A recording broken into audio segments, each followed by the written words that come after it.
Welcome to Weekday Update. I'm Chloe Ward. And I'm Thomas Brown. Here are today's top stories. Donald Trump and Joe Biden met for the final presidential debate of 2020.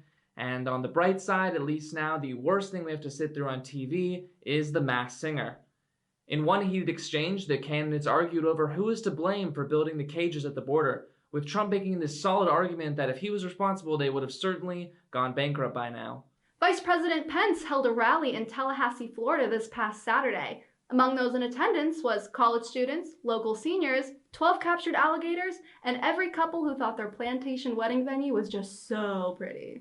Also at this rally, a strange orange hue covered the sky before Mike Pence greeted the crowd, which, incidentally, is the opening sequence to the sequel of The Mist.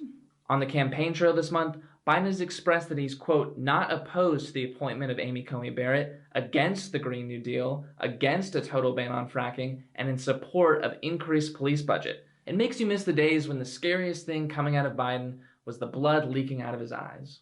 An anonymous Republican strategist has predicted that Trump will win in a, quote, sneaky, come-from-behind victory similar to 2016.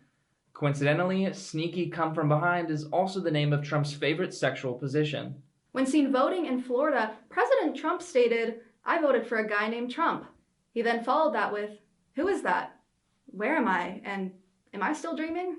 NASA scientists announced Saturday that one of their spacecrafts was so stuffed with asteroid samples that the ship began to leak, claiming they were a victim of their own success. That's like someone saying they were just too good at driving when they rear-ended you. Or if your doctor was like, "Look, I'm sorry the surgery didn't go as planned. I just really love the scapula, and now we're both disappointed." Trump's Twitter account was reportedly hacked last Thursday by a Dutch investigator who guessed his password was MAGA 2020 exclamation point. Officials have since given him a more secure device to express his thoughts on.